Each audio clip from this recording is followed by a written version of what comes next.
ಓಂ ಶ್ರೀ ಗುರು ಬಸವಲಿಂಗಾಯ ನಮಃ. ಓಂ ನಮಃ ಶಿವಾಯ. ಸರ್ವರಿಗೂ ಭಕ್ತಿಯ ಶರಣು ಶರಣಾರ್ಥಿ.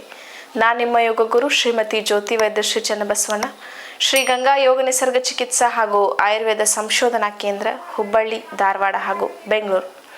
ವೀಕ್ಷಕರ, ಇವತ್ತಿನ ಸಂಚಿಕೆಯಲ್ಲಿ ಡ್ರ್ಯಾಗನ್ ಹಣ್ಣಿನ ಉಪಯೋಗ ಏನು ಅನ್ನೋದು ಇವತ್ತಿನ ಸಂಚಿಕೆಯಲ್ಲಿ ನೋಡ್ತಾ ಹೋಗೋಣ.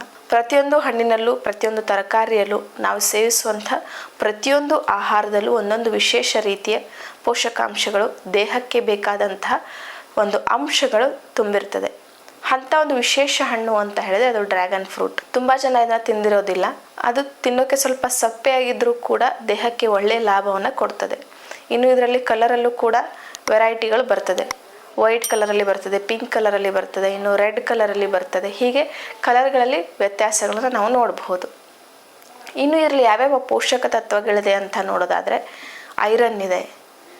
ಸಹಜವಾಗಿ ಗೊತ್ತು, ಐರನ್ ಇತ್ತು ಅಂತ ಹೇಳಿದ್ರೆ ನಮಗೆ ಹಿಮೋಗ್ಲೋಬಿನ್ನ ಕೊರತೆ ಬರೋದಿಲ್ಲ. ದೇಹದಲ್ಲಿ ಈ ಹಿಮೋಗ್ಲೋಬಿನ್ನ ಡೆಫಿಷಿಯನ್ಸಿ ಕಡಿಮೆ ಆಗುವಂಥದ್ದು ಸಮಸ್ಯೆ ನಮಗೆ ಕಾಣಿಸ್ಕೊಳ್ಳೋದಿಲ್ಲ. ಹೀಗಾಗಿ ಯಾರಲ್ಲಿ ಐರನ್ನ ಕೊರತೆ ಇದೆ, ರಕ್ತದ ಒಂದು ಪ್ರಮಾಣ ಕಡಿಮೆ ಇದೆ, ಅಂಥವರು ಈ ಡ್ರ್ಯಾಗನ್ ಫ್ರೂಟನ್ನು ತಿನ್ನೋದು ರೂಢಿ ಮಾಡಿಕೊಳ್ಬೇಕು. ಇನ್ನು ಫೈಬರ್ ಇದೆ, ಕಾರ್ಬೋಹೈಡ್ರೇಟ್ ಇದೆ, ಮೆಗ್ನೀಷಿಯಮ್ ಇದೆ, ಪ್ರೋಟೀನ್ ಇದೆ. ಇವೆಲ್ಲವೂ ಕೂಡ ದೇಹಕ್ಕೆ ಅತ್ಯವಶ್ಯಕವಾದಂಥ ಒಂದು ನ್ಯೂಟ್ರಿಯೆಂಟ್ಗಳು. ಇವು ನಮ್ಮ ದೇಹವನ್ನು ಸೇರೋದ್ರಿಂದ ಏನಾಗ್ತದೆ, ದೇಹಕ್ಕೆ ಶಕ್ತಿ ಹೆಚ್ಚಾಗ್ತದೆ. ಪ್ರೋಟೀನ್ ಏನು ಮಾಡ್ತದೆ, ದೇಹಕ್ಕೆ ಶಕ್ತಿಯನ್ನು ಕೊಡೋದ್ರಲ್ಲಿ, ದೇಹದ ಒಂದು ಸುವ್ಯವಸ್ಥಿತವಾಗಿಡೋದ್ರಲ್ಲಿ ಅದು ಸಹಾಯ ಮಾಡ್ತದೆ. ಇನ್ನು ಕಾರ್ಬೋಹೈಡ್ರೇಟ್ ಆದರೂ ಅಷ್ಟೇ, ದೇಹಕ್ಕೆ ಎನರ್ಜಿಯನ್ನು ಸಪ್ಲೈ ಮಾಡಲಿಕ್ಕೆ ಕಾರ್ಬೋಹೈಡ್ರೇಟ್ ಸಹಾಯಕಾರಿಯಾಗಿ ಕೆಲಸ ಮಾಡ್ತದೆ. ಇನ್ನು ಫೈಬರು ನಾರಿನಂಶವನ್ನು ದೇಹಕ್ಕೆ ಕೊಟ್ಟು ಏನು ಮಾಡ್ತದೆ, ನಮ್ಮ ಮಲಬದ್ಧತೆ ಸಮಸ್ಯೆಯನ್ನು ಕಡಿಮೆ ಮಾಡ್ತದೆ.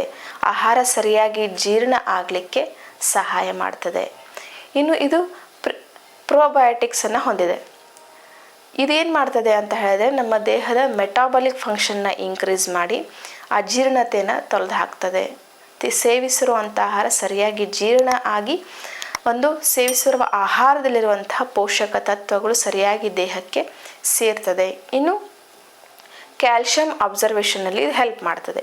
ನಾವು ಸೇವಿಸಿರುವಂಥ ಆಹಾರದಲ್ಲಿ ಕ್ಯಾಲ್ಶಿಯಂನ ಅಂಶ ಇರ್ತದೆ. ಆ ಕ್ಯಾಲ್ಶಿಯಂನ ಅಂಶ ದೇಹಕ್ಕೆ ಸೇರಲಿಕ್ಕೆ, ಅದು ಸರಿಯಾಗಿ ದೇಹವನ್ನು ಕೂಡಲಿಕ್ಕೆ, ಅದು ದೇಹವನ್ನು ಅಬ್ಸರ್ವ್ ಮಾಡಲಿಕ್ಕೆ ಇದು ಸಹಾಯಕಾರಿಯಾಗಿ ಕೆಲಸ ಮಾಡ್ತದೆ.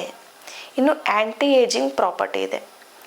ಆ್ಯಂಟಿ ಏಜಿಂಗ್ ಪ್ರಾಪರ್ಟಿ ಇರೋದರಿಂದ ಏನಾಗ್ತದೆ, ಸಹಜವಾಗಿ ನಮ್ಮ ದೇಹಕ್ಕೆ ಬರುವ ಮುಪ್ಪನ್ನು ಮುಂದೂಡ್ತದೆ, ಹೆಚ್ಚು ಯಂಗಾಗಿ ಕಾಣುವಂತೆ ಮಾಡ್ತದೆ.